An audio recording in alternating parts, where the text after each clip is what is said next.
Safety, security, ये सब decision सरकार में टाइम लिया जाता है। मुख्यमंत्री नीतीश कुमार जी को बुलाने की बात कर रहे थे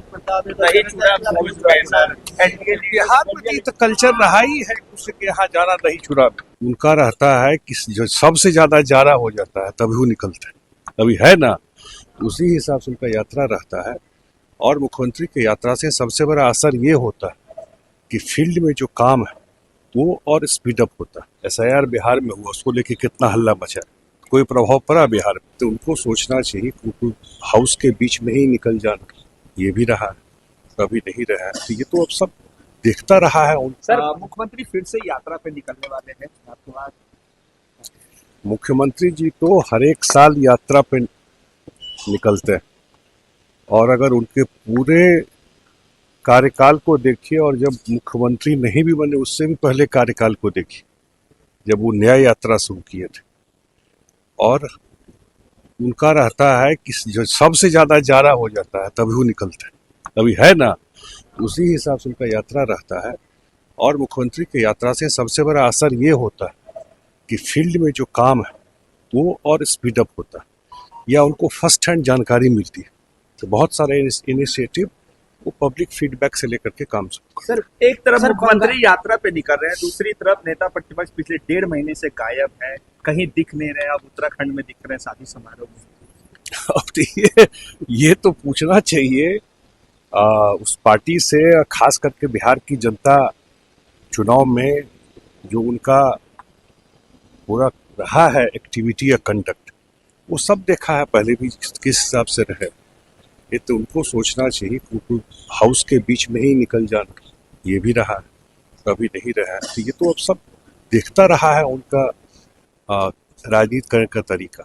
कभी सेवा भाव से राजनीति किए नहीं। सर बंगाल में सर आईपैक के ठिकानों पर ईडी का छापा चल रहा है, और ये तो सरकार में इसका ममता बनर्जी कह रही हैं कि अमित शाह डर गए हैं इलेक्शन में लड़ने की हिम्मत नहीं, इसलिए अब हमारे IT सेल पे ही छापा मरवा रहे हैं और हमारे डॉक्यूमेंट्स को ले जा रहे हैं।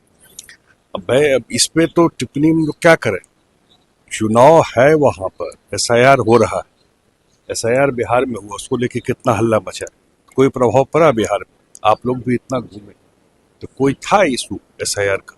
उसी तरह अन्य जो इशू है, मुझे जानकारी नहीं एग्जैक्ट क्या हुआ है, लेकिन अन्य कोई इशू है, तब चुनाव का समय है, तरह तरह का बात बंगाल से आता है। ये हम लोग पार्टी में बात करेंगे अभी। सर अमेरिकी टैरिफ के बीच सर 7.4% जो है वो, हाँ, बहुत अच्छा बात आपने पूछा है। ये सही बात है कि देश की अर्थव्यवस्था को जिस हिसाब से प्रधानमंत्री मोदी के रिजीम में काम हुआ है, कि आप जानते हैं कि पिछले बार के बजट में इनकम टैक्स भी रिड्यूस किया गया, उसके बाद GST भी रिड्यूस हुआ, तो उससे क्या होता है कि जब ये रिड्यूस हुआ तो कंजम्पशन बढ़ा, इन्फ्लेशन कम हुआ, प्राइस राइज जिसको कहते हैं। और टैरिफ लगने के बाद या जो टर्मोइल है इंटरनेशनल मार्केट, उसके बावजूद अगर भारत का ग्रोथ ये है, इसका मतलब फिस्कल मैनेजमेंट वो बहुत बढ़िया रहा है सरकार का। अब बजट नया आने वाला है तो जरूर मुझे लगता है कि उसी हिसाब से ग्रोथ का प्रोजेक्शन। 1 फरवरी को यूनियन बजट भी पेश होने वाला है सर, और रविवार दिन पड़ रहा है, और इतिहास में दूसरी बार ऐसा दिन पड़ रहा है। ये वही तो कह रहा हूँ कि बहुत हिस्टोरिकल मोमेंट है वो, और मुझे लगता है कि संडे को वर्किंग डे बना देना ये प्रधानमंत्री ही कर सकते थे।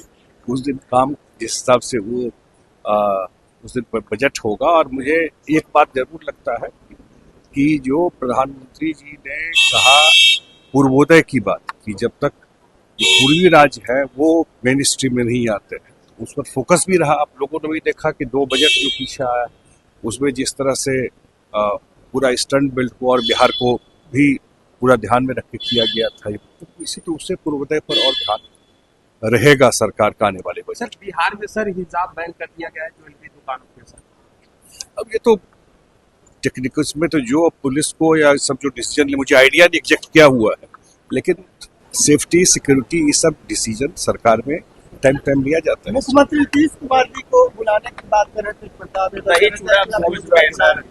बिहार में तो कल्चर रहा ही है उसके यहाँ जाना दही चूड़ा।